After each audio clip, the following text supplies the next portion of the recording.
অপেক্ষা বর্তমানে মাত্র 50খানা সিট দরকার। এবার আপনাদেরকে সিদ্ধান্ত নিতে হবে যে বসিরহাট দক্ষিণ থেকে ভারতীয় জনতা পার্টির এই সরকারে আপনাদের প্রতিনিধি থাকবে কি থাকবে না, এই সিদ্ধান্ত আপনাদের হাতে। এবং আমার বিশ্বাস আগামী 29 তারিখে সকাল সকাল সবাই গিয়ে 4 নম্বর বোতাম টিপে আপনারা ভারতীয় জনতা পার্টির প্রার্থী সূর্য ব্যানার্জি যে একজন যুবক প্রতিনিধি, যার বিরুদ্ধে দুর্নীতির অভিযোগ নেই, তৃণমূল কংগ্রেসের যে প্রার্থী তার বিরুদ্ধে একের পর এক দুর্নীতির অভিযোগ। আমি এখনই র্যালি শুরু করার আগে দেখে এলাম নদীর ঘাটে, ইছামতির ঘাটে 43 লক্ষ টাকায় কেনা একটা লঞ্চ ভেঙে পড়ে আছে। শুনেছিলাম, আমি জিজ্ঞেস করলাম এই লঞ্চটা কার? এত বড় একটা লঞ্চ, মেশিন টেশিন সব খুলে নিয়ে গেছে, এটা কার লঞ্চ? আমাকে আমার পার্টির লোকেরা বললো যে এক সময় বসিরহাট মিউনিসিপ্যালিটি নাকি ওই লঞ্চ কিনেছিল, টাকি মিউনিসিপ্যালিটি ওই লঞ্চ কিনেছিল 43 লক্ষেরও বেশি টাকা, 1 কোটি টাকা দিয়ে, 1 কোটি টাকা দিয়ে ওই লঞ্চ কেনা হয়েছিল। ওখানে নাকি ভাসমান চা খাওয়ানোর ব্যবস্থা হবে, রেস্টুরেন্ট হবে, ভাসমান রেস্টুরেন্ট হবে। 1 কোটি টাকা হজম হয়ে গেছে টাকি মিউনিসিপ্যালিটির পকেটে। কাদের পকেটে গেছে আপনারা আমার থেকে ভালো জানেন। লঞ্চ কিন্তু একবারও ভাসেনি, আর ভাসবেও না। তৃণমূলের লঞ্চই ডুবে গেছে, ওই লঞ্চ আর উঠবে না। তৃণমূলের লঞ্চ পুরো ভেসে গেছে, পুরো ডুবে গেছে। আপনাদের চিন্তা নেই, কেন্দ্রীয় বাহিনী আছে, ভয় পাবেন না। আমি জানি এই বসিরহাট দক্ষিণে শাহানুর বলে একটা গুন্ডা আছে, আর তার সাথে সাথে আরব কাজী ভাইস চেয়ারম্যান টাকি মিউনিসিপ্যালিটি, সেও নাকি অনেক মানুষের উপর অত্যাচার করে। প্রত্যেক গুন্ডাকে পরিষ্কার করে দিচ্ছি, এখনো সময় আছে, শুধরে যাও। না হলে শুধরানোর ব্যবস্থা যদি ভারতীয় জনতা পার্টি সরকার করতে শুরু করে, পুরো উত্তরপ্রদেশের ট্রিটমেন্ট হবে। কিন্তু যা সম্পত্তি করেছে সব ইছামতির জলে ভাসিয়ে দেওয়া হবে। সাধারণ মানুষের টাকা লুট করে, গরিব মানুষের টাকা লুট করে যারা নিজের সম্পত্তি বাড়ায় তারা পাপ করে, আর এই পাপ যারা করে নরেন্দ্র মোদীর সরকার তাদেরকে ছাড়ে না, তাদের জেলের ভেতরে ব্যবস্থা হয়। নরেন্দ্র মোদীর সরকারের সেটাই ব্যবস্থা হবে। তাই এদেরকে পরিষ্কার বলে দিচ্ছি, মানুষকে তার মত প্রকাশের স্বাধীনতা দিন, মানুষ যাকে ইচ্ছে ভোট দেবে।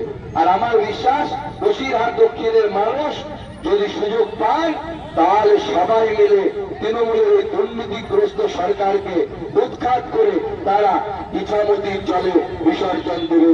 29 তারিখ সেই দিন আসছে, সবাই মিলে শপথ নিন। ভারতীয় জনতা পার্টির সরকার তৈরি হচ্ছে, সে সরকার আমাদের মায়েদেরকে বলে তাদের অ্যাকাউন্টে মাসে 3000 টাকা করে দেওয়ার ব্যবস্থা অন্নপূর্ণা ভান্ডারের মাধ্যমে করবে। অন্নপূর্ণা ভান্ডার আসবে, তৃণমূল আপনাদেরকে গিয়ে ভুল বোঝাবে, বলবে লক্ষ্মীর ভান্ডার বন্ধ করে দেবে। তৃণমূলের নেতাদেরকে বলবেন লক্ষ্মীর ভান্ডার তো বন্ধ হবে না, লক্ষ্মীর জায়গায় লক্ষ্মীর মা আসবে, অন্নপূর্ণা স্বয়ং আসবে, হাতে 3000 টাকার ভাগ নিয়ে আসবে, 3000 টাকা নিয়ে আসবে। আমাদের যুবকদের জন্য 40 বছর পর্যন্ত মাসে মাসে 3000 টাকা, মেয়েরা যখন উচ্চ শিক্ষায় যাবে তার জন্য 50,000 টাকা দেওয়ার ব্যবস্থা করা হবে। আমাদের দিদিরা বোনেরা যখন গর্ভবতী হবে, যারা গরিব মহিলা, যারা হসপিটালে যাওয়ার আগে দুবার চিন্তা করে আমার বাচ্চাটা হবে, তাকে খাওয়ানো কি, পুষ্টিকর খাবার দিতে পারবো কিনা, ওষুধ দিতে পারবো কিনা, সিজার হবে, সিজারের অপারেশনের টাকা কোথায় পাবো, তাদের জন্য মোদীজি নতুন সরকার 21,000 টাকা তাদেরকে দেবে গর্ভাবস্থায়, যারা তাদের হসপিটালে গিয়ে ট্রিটমেন্ট করতে পারে।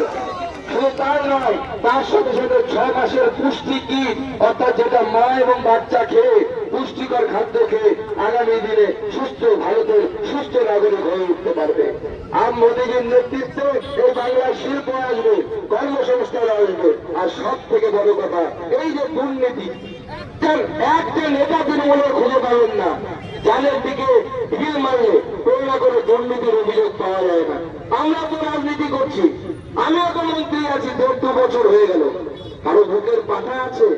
একটা কাগজ তুলে বলতে পারবে সুকান্ত মজুমদার কারো কাছ থেকে 5 টাকা চেয়েছে? আমরা তো নরেন্দ্র মোদীর ভক্ত, আমরা তো মন্ত্রী আছি, আমরা তো চাকরি বিক্রি করতে পারতাম, কেন আমাদের বিরুদ্ধে অভিযোগ পর্যন্ত তোলার সাহস পায় না? তার কারণ আমরা আমরা নরেন্দ্র মোদীর নীতি অনুসারে চলি, না খাওয়া না খানে তোমরা। আর যারা খেয়েছো তাদেরকে পরিষ্কার বলছি, বমি করিয়ে ছাড়বো। তখন বিজেপির পতাকা ধরেও বাঁচা যাবে না। এবারে যদি আসতে হয়, আগে গরিব মানুষের টাকা, জনগণের টাকা আগে ফেরত দিতে হবে। যাদের টাকা লুট করেছো, যাদের জমি লুট করেছো, সব ফেরত দিয়ে গঙ্গা স্নান করে, ইছামতিতে স্নান করে তারপরে ভারতীয় জনতা পার্টিতে আসতে হবে।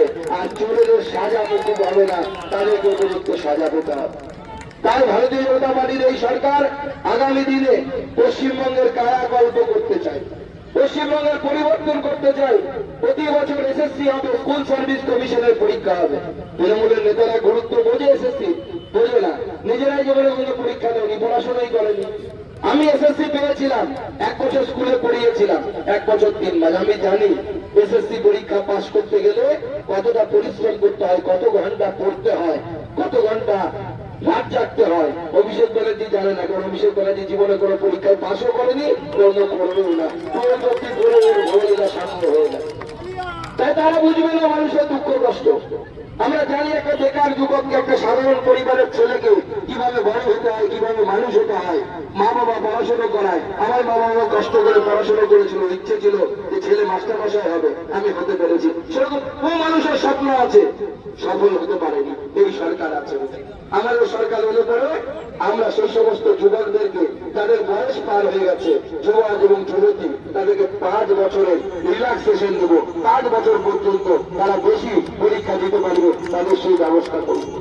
আমরা সরকারি কর্মচারী যারা আছেন, যে পুলিশরা গোটা 5 বছর বিগত দিনে আমাদের উপর অত্যাচার করেছে, তাদেরকেও বলছি, তাদের জন্য আমরা 7ম বেতন কমিশন, 7ম বেতন কমিশন আমরা চালু করব। কেন্দ্রীয় হারে দিয়ে দেব। আমাদের বাংলার মায়েরা বোনেরা যাতে সুরক্ষিত থাকে। মাত্র তো ডবল লাভ, শুধু 3000 টাকা মাসে পাবেন তার না। স্বামীর সাথে যদি ঝগড়া করে বাপের বাড়িও যেতে হয়, সরকারি বাসে উঠবেন, 1 পয়সাও ভাড়া দিতে হবে না। ভাড়া নরেন্দ্র মোদী দিয়ে দেবো আপনাকে।